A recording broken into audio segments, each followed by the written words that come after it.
All right, top 10 list. Let's not fuck around here. I got a lot to say. Number 10, Dead Poet Society. Dead Poet Society is to the process of writing what Amadeus is to music. It is the best film that I've ever seen about writing. And, a subject that I do know a little bit about. Um, the best performance by Robin Williams, who is a good actor, even though he's made so much shit in his career. Robin Williams is a really good actor, and he shows it here as a teacher trying to inspire his students. A story we've all seen a million times. I don't think it's ever been done better than Dead Poet Society. At number 9, I don't have the individual movie. Psycho, Alfred Hitchcock's best movie. And I know a lot of Vertigo fans are going to hate me for saying that. I think that Psycho is the best, and Psycho really influenced me as a writer. Um, I'm not going to spoil the twist, although I know most of you probably know what it is. For the one person in the world who doesn't know what it is, I'm not going to spoil it. Anthony Perkins as Norman Bates is one of the best performances in film history. And the movie is so creepy and wonderfully twisted that personally I think I know Hitchcock loved Shadow of a Doubt was his favorite movie. I have to believe he had a soft spot for Psycho. Um, an amazing film experience. Amazing film experience. And again, a black and white movie that had to be black and white. If you've seen the color version, it sucks ass. Um, it had to be black and white. At number 8, I said Apollo 13 was my favorite movie of that year, but it was beat at the Oscars by something, and I was pissed off about that until I saw that something. Braveheart.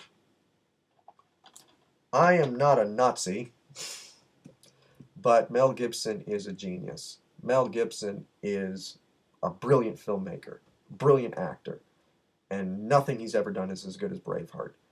A movie that I keep forgetting. I keep, think, oh well, this other little movie is really good. Maybe I should rate that higher. And then I watch Braveheart, and it always ends up in the top 10 for me. It's the best epic ever, and a lot of people will criticize me for saying that. I do think it is the best epic ever, and amazing battle scenes. That how could you that's before CGI. That's not a bunch of CGI sprites clashing. There's real people out there swinging swords at each other. An unbelievable film. Brilliant film. Now I'm going to try and make up for the fact that there has not been any animated films on this list by including one in the top 10. At number 7, my favorite animated movie, The Nightmare Before Christmas. A movie ruined by goth kids. But I watched this movie back in 1993 when it first came out. I loved it then. I love it now. I watch it every Halloween with my kids. When my daughter and I lived in California, I would take her every Halloween to the El Capitan to see The Nightmare Before Christmas on the big screen. And what I love about the movie is it is um, for an animated film. I mean, I never really appreciated the hand drawn thing. I don't really get too into the CGI stuff. But the I've seen the puppets. They have them at the El Capitan that they used to make this movie. The amount of detail in these things, the amount of effort that it took to manipulate them is I can't even fathom it. Um, it is beyond me to understand how this movie was even made, which is one of the things that I think is so brilliant about it. Is I could just watch it and go, this is amazing. How is this even done? Um, Maybe I'll get shit for it. I think Nightmare Before Christmas is the best animated movie ever made. Now, I mentioned, when I mentioned Groundhog's Day, I said that there would be a Bill Murray movie higher on the list. Now, what could a kid who grew up in the 80s regard as a the best Bill Murray movie. Do I even have to raise the case up? You all know what this is. Ghostbusters. Fuck yeah, Ghostbusters. Ghostbusters is the shit. Ghostbusters is an amazing movie. First of all, the funniest movie ever made. Ever. Second of all, also a truly scary movie. The ghosts in the movie are not played for laughs. The ghosts are taken seriously. This is a serious fucking horror movie with these four crazy scientists. Well, Winston wasn't a scientist, but these guys dropped in who were making wisecracks while they're trying to catch the ghosts.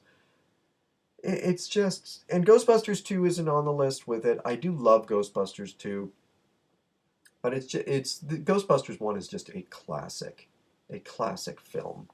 Um, Now, what could a kid from the 80s, though, regard as a better 80s movie than Ghostbusters? And I think if you're looking behind me, you might know what that is. Yes, the Back to the Future trilogy. The trilogy, not just the first movie. And the first movie is the best, and I will admit that the trilogy does go downhill. But it's not like, I mean, it's starting from such a dizzying high point that I think the third movie is still a great film. And if not for the first two movies, the third movie would still be on my list. Um, Michael J. Fox and Christopher Lloyd giving two of the best performances of the 80s in the quintessential 80s movie. Um, but I love the idea of going back in time and meeting your parents. I love the idea of then in the second movie re-examining that from a different point of view. And then in the third movie, going back to the founding of the town and seeing everything from the beginning. Um, it's just such a perfect series of films, and I can't watch just Back to the Future. That's, to me, if I put Back to the Future on, it better be early in the morning because I'm watching the second one immediately after and then the third one. Back to the Future is a day-long event for me. But it's not the best trilogy ever made. There are two that are higher on my list. What could possibly be higher on the list than the Back to the Future trilogy for a kid from the 80s? The movie that gave us the mythology of my generation. You all know what it is. The Star Wars trilogy. Yes, including Return of the Jedi. Fuck you if you don't like Return of the Jedi. Return of the Jedi is a great film. The Star Wars trilogy, I don't even need to, I'm not going to get into the plot. We all know the plot. I actually do, as you can see, these are the special editions. I like them better. I'm sorry. I know. I'm horrible. I do. I like the special editions better. That's not to say they don't have major, gigantic flaws. And I don't have the Blu-rays, as you can see, because fuck the Blu-rays. Fuck no! No. But I like being able to see out the windows in Cloud City. I like uh, seeing more of Tatooine. Yeah, it's got the stupid stuff. Greedo shooting first, and Jabba's scene in New Hope, and the dancing creatures in Return of the Jedi. But those are individual little moments. I don't think they ruin what is, for the most part, some pretty smart improvements. Um, but Star Wars, yeah, I mean, how can it get any better than Star Wars? Well, we shall see, because we've got three more to go. Number three, an adaptation of my favorite book, To Kill a Mockingbird. Gregory Peck playing the father that we all wish we had. Um, Another movie that makes me well up. Another movie that makes me really feel. Um, and it's a great courtroom drama, and it's a great period piece about racism, but quintessentially, To Kill a Mockingbird is the best movie ever made about growing up about starting out as a little kid who doesn't see the evils of the world and then is exposed to them and has to realize that the world is not a perfect place. And how do you live in the world and retain your innocence? And To Kill a Mockingbird is amazing. It's just an amazing movie, amazing American experience to watch that movie. I never thought that though that anything could beat the Star Wars trilogy as far as being a great trilogy of films, but then something came along and actually did it. You know what this is. The Lord of the Rings trilogy. The extended cuts. Because if you're going to watch this, you go hardcore. You watch 3-4 hour movies, okay? And actually, I don't know. You don't watch 3-4 hour movies. Here's the thing.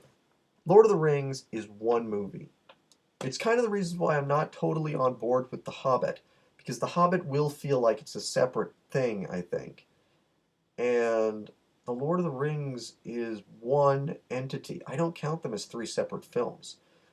They're one giant movie. And what's great about them is you really feel that you've been taken to another world.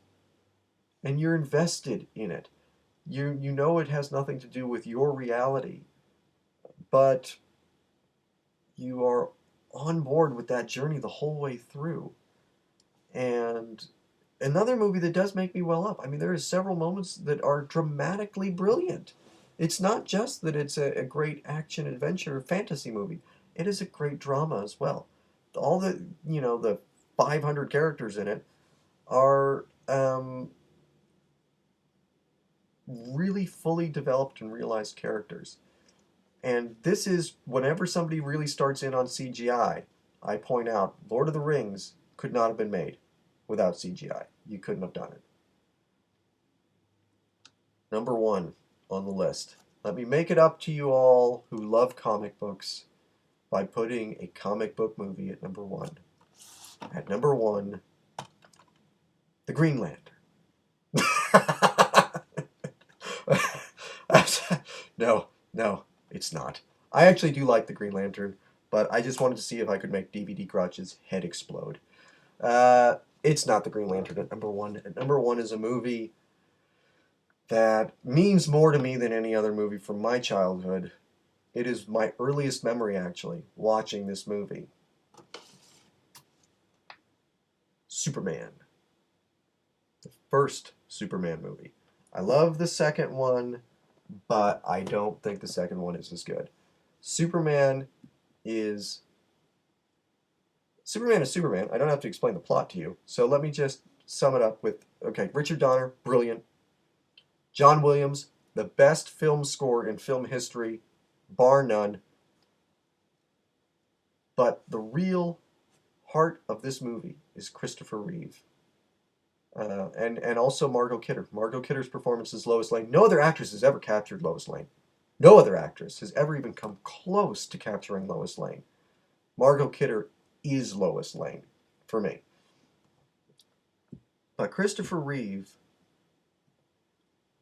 he's Jimmy Stewart in tights. He is, to me, he's what I think of when I think of Superman. I don't think of the comic book. I don't think of any of the cartoons or anything. I think of Christopher Reeve. And the brilliance of that performance is that Superman and Clark Kent are two separate characters. You believe that he puts on the glasses and nobody would know that he's Superman. And I will go out on a limb and I will say this: more than Atticus Finch or Frodo, what Christopher Reeve did with Superman is he took a character from literature, and comic books are literature. They are. And he translated it flawlessly to film.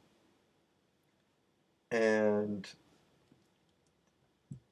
when he grabs that helicopter and has Lois Lane in one arm, you see Superman come to life. And it is, for me, the best moment in any movie ever.